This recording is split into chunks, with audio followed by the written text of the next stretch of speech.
ini hanya masalah tata cara. Jadi jenazah ditutupi dengan kain, kemudian dibuka pakaiannya. Sebagian kalau jenazah laki-laki maka cukup auratnya antara pusar sampai lutut. Tapi kalau wanita ditutup semuanya. Kemudian yang kedua, orang yang memandikan ketika sudah dicopot bajunya, yang pertama dilakukan mengusap atau mengurut perut mayat dengan tangan kiri dan sedikit ditekan. Jadi posisinya itu agak didudukkan. Jadi posisinya begini. Nah, bisa dua orang kanan kiri. Kemudian yang tangannya kiri dia pakai, nah ditekan perutnya. Tujuannya kotoran yang ada biar keluar, sehingga tidak terjadi setelah selesai mandi keluar kotorannya. Kemudian dibersihkan dengan tangan kiri. Jadi kalau idealnya pakai sarung tangan karet itu yang tipis, kemudian pakai lap kain. Kalau di standarnya di kota ya seperti itu. Kalau di kampung ya kadang los-losan juga. Kalau dulure kok ngono-ngono gitu, ya nggak masalah. Tapi saya kita pakai standar yang ini, pakai sarung tangan yang karet tipis itu, kemudian pakai lap. Kemudian menghilangkan kotoran dari hidungnya, demikian pula dari giginya dengan kain lap yang lain. Ini otomatis. Ini sebagiannya ihsan, jadi perbuatan baik. Sebagaimana kita mandi wajib, itu juga kita bersihkan semuanya. Sebagiannya sebelum memandikan, kalau ada kuku tangan kakinya yang panjang dipotong. Tapi di sana ketika kita lihat di dalam kitab, di situ juga ada khilaf. Sebagian menyatakan semua sunanul fitrah. Jenengan pernah dengar istilah sunanul fitrah? Jadi motong kuku, motong kumis, bulu kemaluan, mencabut bulu ketiak, itu semua sunanul fitrah, itu dilakukan. Tapi sebagian mengatakan tidak. Tapi kalau diperlukan, akhirnya kesimpulannya kalau diperlukan, misalkan terlalu panjang-panjang, dipotong. Terus dikemanakan? Keluar dari khilaf, ikut dipendem, digabung ke dalam, di dalam apa tadi? Kafannya. Ataupun ya secipoknya ikut dikubur aja. Hampir setiap masalah itu mesti akan ada perbedaan. Makanya beliau kita ambil yang sudah disimpulkan. Dan kemudian setelah disucikan tadi, kemudian mewudukan jenazah mayat dengan menghadirkan niat seperti wudhu orang yang hidup. Jadi mewudukan. Hati-hati Pak, kadang-kadang kalau sudah di hadapan jenazah wudhu itu urutannya lupa. Kalau kita sendiri kan enak kan, terus pokoknya wong yo bendino wudhu. Kalau merem yuk selesai wudhunya. Begitu dia ada jenazah, oh ini disik gitu. Begitu kelingan, kon kamu. Gitu. Jadi tidak boleh dimasukkan air ya ke dalam mulutnya. Pakai lap yang basah aja dibersihkan tadi. Kemudian cuci mukanya. Kemudian seterusnya sampai anggota wudhunya terbasuh semua. Ini hak ini. Jadi begitu berhadapan dengan jenazah, dulu urutannya lali Pak.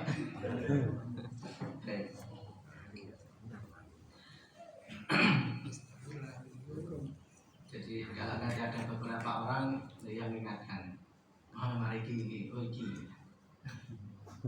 Nah, misalkan kelewatan, ya dibaleni ya. Harus ya dibaleni gitu aja. Baik, setelah selesai diwudukan sampai kaki, dibasuh juga kaki selesai, baru kemudian mulai proses memandikannya. Jadi posisinya langsung kalau kita lihat di sini langsung misalkan kita pakai sabun, maka yang pertama ini langsung air sabun. Kalau kita biasanya kan disiram dulu ya. Tapi ini prakteknya di sini teorinya langsung pakai sabun atau bidara. Jadi sabun dan bidara ini sebenarnya penggunaannya kalau dipraktekkan bareng, sabun bidaranya setelah sabun saja.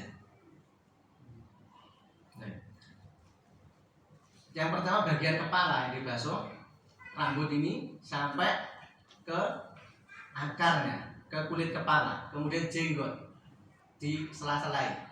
Yang nggak punya jenggot ya nggak usah diselai, los sudah. Saya langsung ke kulitnya. Kemudian bagian tubuh yang sebelah kanan, tadi bimayaminiha.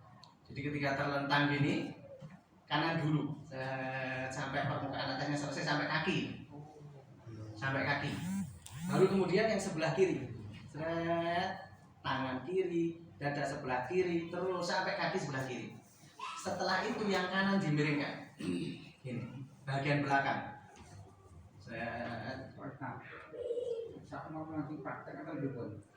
Iya, nanti rencananya praktek setelah isya. Oke, Pak. Oke. Ini saya pesen. Karena bayangan saya itu bukan setinggi ini. Tiga warna anyar kira-kira. Yang tentu kami ngeri. Baik. Setelah begini, sebelah belakang selesai, kiri sebelah belakang juga digosok. Gosoknya pelan-pelan Pak ya. Tidak seperti kalau kita gosok bola ini enggak. Itu kalau orang hidup. Kita sendiri yang rasakan, kalau ini tidak boleh gosok. Makanya kalau pakai bidara, setelah sabun pakai bidara, digosok ukur-ukur itu sudah berat, tidak licin.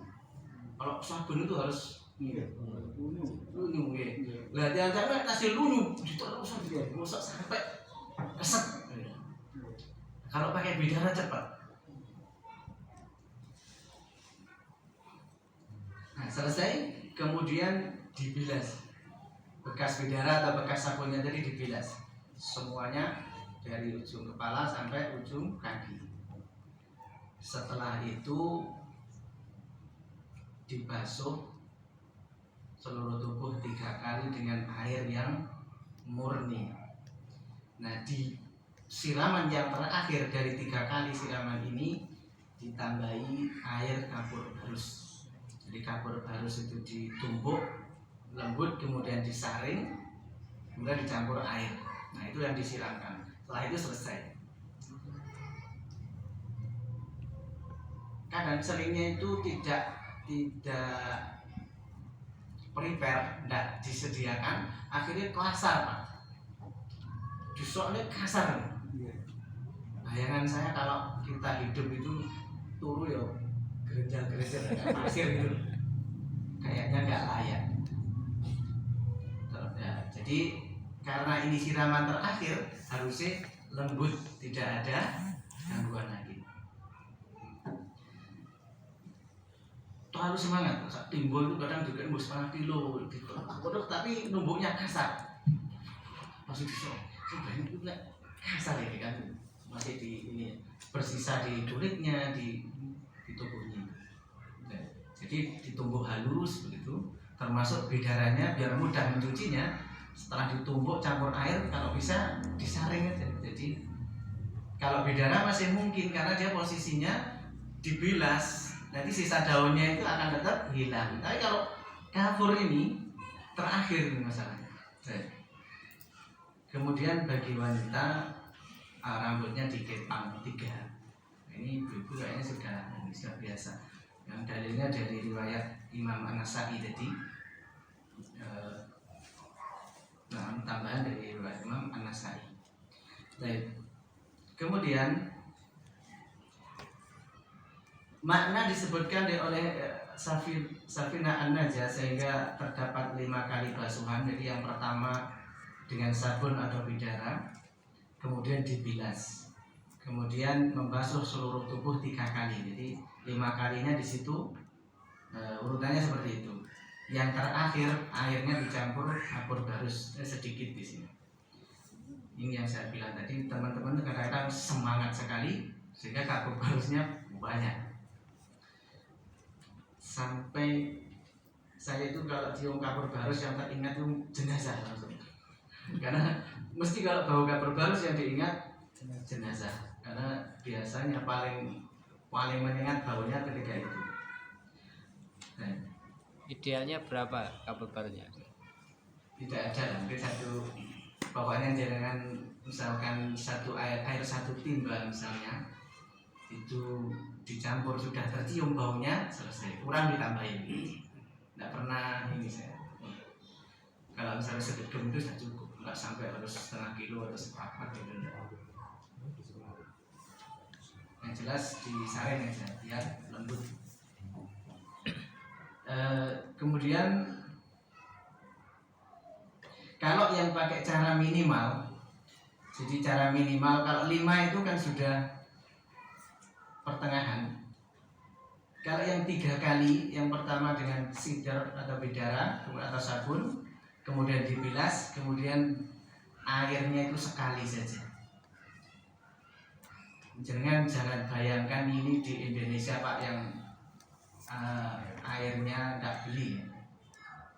Sebenarnya syariat itu melarang kita boros meskipun air itu nggak usah hidup.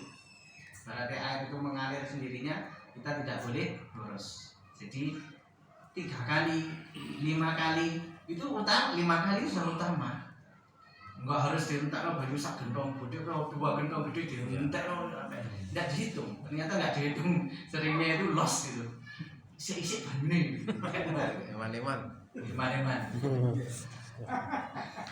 Maka lebih enak kalau ada keran, lu pakai keran. Mana yang dibutuhkan itu aja yang keluar, tidak harus ditampung di gentong. Kecuali kalau kerannya nggak ngangkat ya baru diisikan. Baik, jadi itu yang 3 kali. Di sana tadi ya, pertama air sabun atau air bidara, setelah seluruh tubuh diusapkan, digosok, kemudian dibilas. Setelah dibilas, disiram sekali lagi. Kalau mau dicampur ya ini dicampur dengan kapur baru sedikit tadi. Nah, adapun yang 5 kali basuhan dengan cara yang lain. Kalau cara tadi 5 kali basuhan, cara pertama sudah disebutkan di dalam tata cara itu. Kalau cara kedua, pertamanya dengan bidara, kemudian dibilas. Bidara atau sabun lagi, kemudian dibilas lagi. Berarti sudah 3 kali.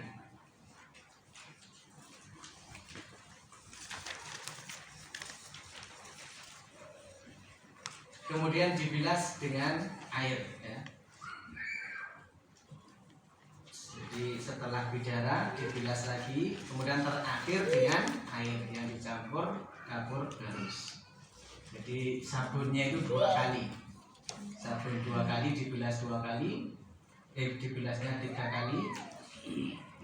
Ya 2 ya, 1, 2, 2 kali. Terakhir ada bilasan yang air saja. Setelah bilasan kedua. Di 5 kali juga. Ada cara yang lebih utama dari 5 kali basuhan, yaitu 7 kali. Ini caranya seperti yang pertama, basuhannya berarti lebih banyak, 5 kali. Yang tadinya 3 dibasuh 5 kali, atau yang diselang-seling tadi, air sabun kemudian dibilas, air sabun dibilas sampai 6 kali sampai 7, dan terakhir yang ke-7. Ada juga yang 9 kali, ini tidak saya cantumkan. Ya, yang prakteknya saya pernah wawancara nggak sengaja teman-teman, aku lupa pakai serata hitung. Banyak rata-rata gitu. Kemudian hal-hal yang disunahkan saat memandikan jenazah. Yang pertama, memandikan dalam ruangan tersendiri. Jadi asal dibuatkan terop ini, rangka besi kotak dengan penutupnya. Jadi tidak dipegangi oleh orang. Fungsinya satir itu kan menutupi, Pak. Tapi yang ada kan gini, menutupi tapi ngincang gitu. Melihat di video gini lagi. Jadi tidak menutup akhirnya. Kemudian yang terjadi di masyarakat kita, nek sing mati wong lanang, ibu-ibu itu penasaran. Begitu juga nek sing mati wong itu, bapak-bapak itu karepe melok bocah. Satirnya ini. Jadi aurat kita itu nggak boleh dilihat, hanya kita nggak boleh melihat aurat mereka ketika hidup ataupun ketika mati. Apalagi aibnya. Aurat itu aib yang ditutupi secara syar'i. Tapi di sana ada aib yang memang harusnya orang tidak tahu. Mungkin ada luka atau ada cacat atau apa, orang tidak tahu. Ini tidak boleh. Orang yang mandikan harus amanah. Belum habis mandikan jenazah, ternyata tuh sampean belum ngerti sampean malah dadi rame sak desa. Ini tidak boleh. Jadi tidak masuk ke dalam ruangan itu kecuali orang yang memandikan dan yang membantunya serta kerabat atau ahli waris yang terdekat. Ya tadi yang kerabatnya yang berhak mandikan tapi belum bisa, nah, dia boleh masuk ngambil sabunnya, ngambil airnya, itu boleh sekalian belajar. Yang ketiga, memandikan dengan gamis yang basah, jadi basahan untuk yang mandikan. Nah nantinya biasanya ikut mensolati sehingga dia pakai baju yang berbeda, dikhawatirkan terkena najasah. Yang keempat, mayat diletakkan di tempat yang cukup tinggi. Ya ini agar ketika disiram kotorannya tadi jatuh. Jadi bentuknya meja mandikan itu dibuat agak miring, meskipun sudutnya sangat tipis tapi miring. Jadi ketika disiram, misalnya posisi di miring begini disiram, langsung hanyut, airnya mengalir. Pasti miringkan gini juga gitu. Jadi yang bagian bawah tidak sampai airnya menggenang. Kemudian yang kelima, menggunakan air yang tidak panas kecuali untuk suatu keperluan, misalnya keadaan dingin atau kotor. Kalau panas ini kita jarang, karena alhamdulillah kita ini tidak pernah mengalami musim dingin. Mungkin kalau yang meninggalnya itu di atas mana batu sana ya, itu ijen ya, yang kedinginan yang mandikan. Jenazahnya enggak protes, tapi yang mandikan kedinginan. Baik. Yang keenam, wajahnya ditutupi kain. Jadi bagian lubang ini, mata, hidung, mulut ditutupi ketika proses menyiram agar tidak masuk air dalam rongga tubuhnya. Ini juga ihsan, jadi tidak disebutkan secara spesifik di dalam nas. Perbuatan baik saja. Yang ketujuh, orang yang memandikan hendaknya tidak melihat auratnya kecuali sekedar diperlukan, karena asalnya melihat aurat itu haram. Begini ya seperlunya, kalau memang ada najasah dibersihkan. Kalau terlihat secara tidak sengaja ya masih dimaafkan. Malah bukan manusia pergantian aku macam-macam gitu ya. Baik. Makanya rata-rata yang di masyarakat yang memandikan jenazah biasanya bersepuh-sepuh. Cah nom-nom biasanya gila. Ngeri. Menurunkan jenazah sebagian juga pikir-pikir. Mesti dorong-dorong. Nah ini kalau yang tadi diambil dari Safinatun Najm. Nah yang penjelasan selanjutnya ini diambil dari Al-Mu'tamad. Mu'tamad itu kitab Syafi'i yang aku pendapat ini pendapat yang bisa dibilang pendapat resmi gitu. Karena yang paling kuat di antara pendapat dalam Syafi'iyah.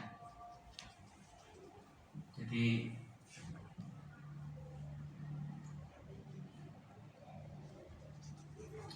aturan mandi tidak disyaratkan untuk sahnya mandi ada niat bagi orang yang memandikan. Jadi yang memandikan ini tidak diharuskan. Jadi bahasanya itu sunnah, tidak wajib. Boleh orang kafir untuk memandikan jenazahnya, tidak boleh nolati. Memandikan boleh. Maksud dari memandikan jenazah adalah nadhafah, yaitu membersihkan, sehingga seperti ini tidak butuh niat. Seperti kita membersihkan najasah, kita menginjak kotoran yang najis, maka kita bersihkan, tidak butuh niat, bersihkan saja.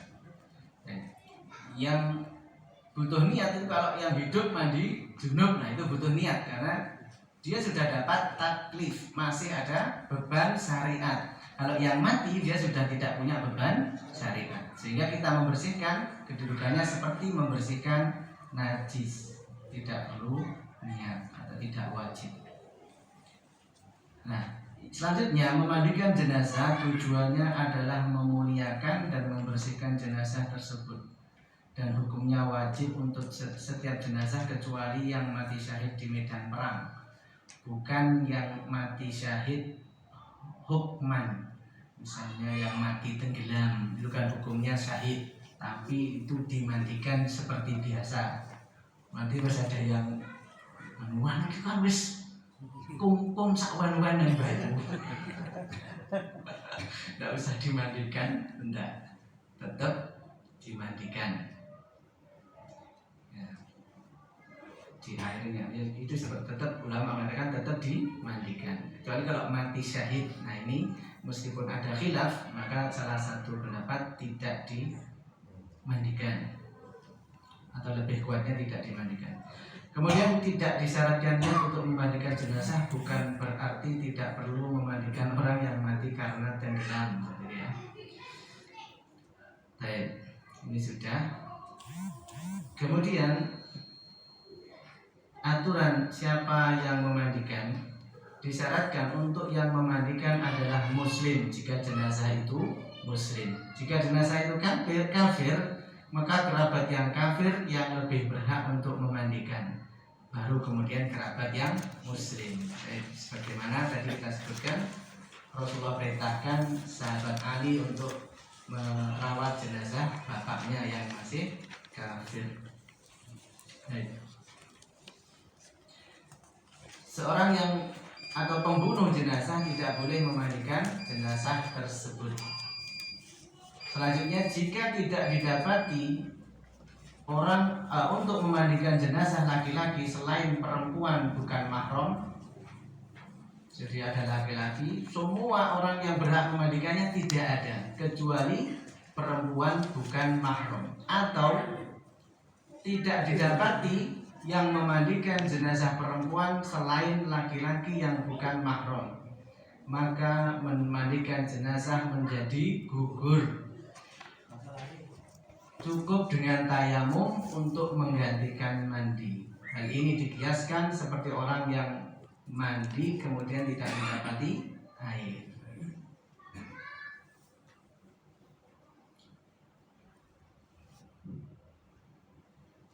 Sampai di akhir. Itu jangan bisa baca sendiri. Nah, di akhir aturan dalam memandikan jenazah juga, hendaklah yang memandikan jenazah itu amanah dan menutup aib yang dimandikan, dan ia tampakkan yang bagus-bagus saja. Namun jika yang meninggal itu seorang yang fasik, ahli maksiat, maka sah hal itu disampaikan untuk efek jera bagi yang hidup. Memang orang ini terkenal nonsewu, bajingan, sebutkan saja untuk menyebutkan, memberikan efek jera. Yang selanjutnya, yang menghadiri proses memandikan hanyalah yang memandikan dan orang yang mesti membantu.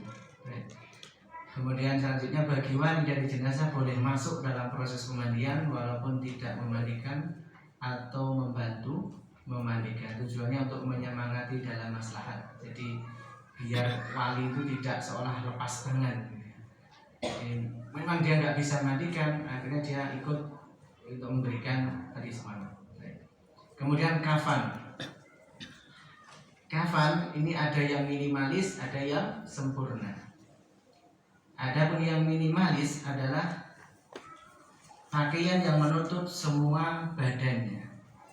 Adapun yang sempurna, akmaluhu lirrajuli, untuk laki-laki adalah 3 lapis kain, yang mana masing-masing lapis kain tadi menutup seluruh tubuhnya.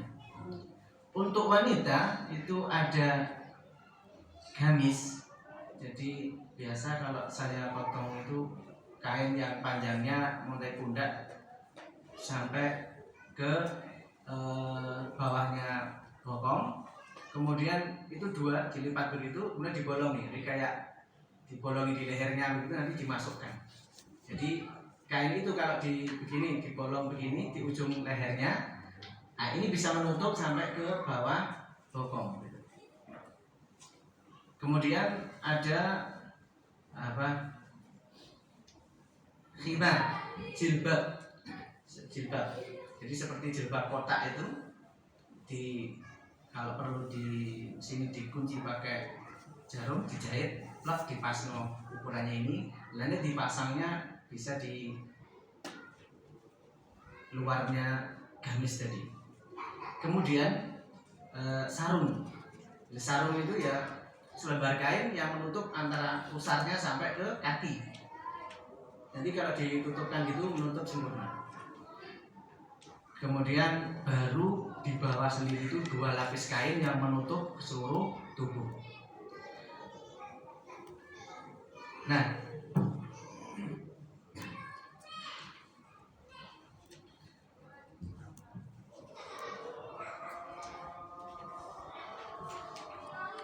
tentang kafan ini, kain yang ada biasanya beredar itu lebarnya cuma 90. Kalau yang ukurannya 60-70 mungkin itu bisa sempurna. Kalau 90 atau 100 beratnya, biasanya itu tidak menutup sempurna begini, lebarnya tipis, jadi nggak sempat mengukur. Menurut saya berapa lingkarnya? Ini nanti kan begini, nah ini yang bikin nanti lingkarnya panjang. Pas di bagian ini seringkali itu akan menyisakan terbuka. Nah nanti akan ada triknya untuk menutup, misalnya adanya hanya kain itu.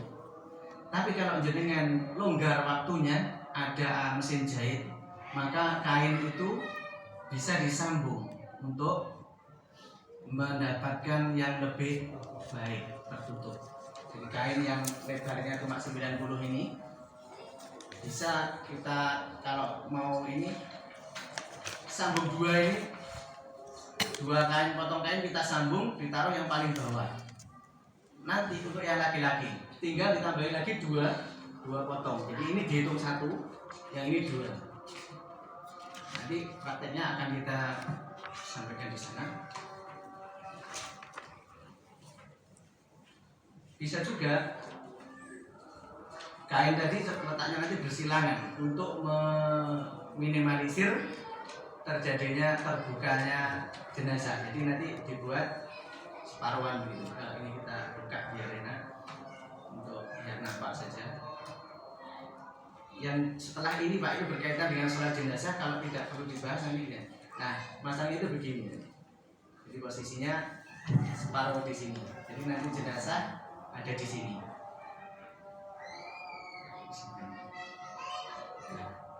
Ini jenazah ada di sini. Jadi ketika ini ditutup di sini, akhirnya di sini, yang ini akhirnya di sini. Kalau kita jejer sempurna begini, ini nanti di tengah ketemunya terbuka, kadang-kadang terbuka. Jadi ini begini. Kalau orang gemuk, jadi agak dimiring begini.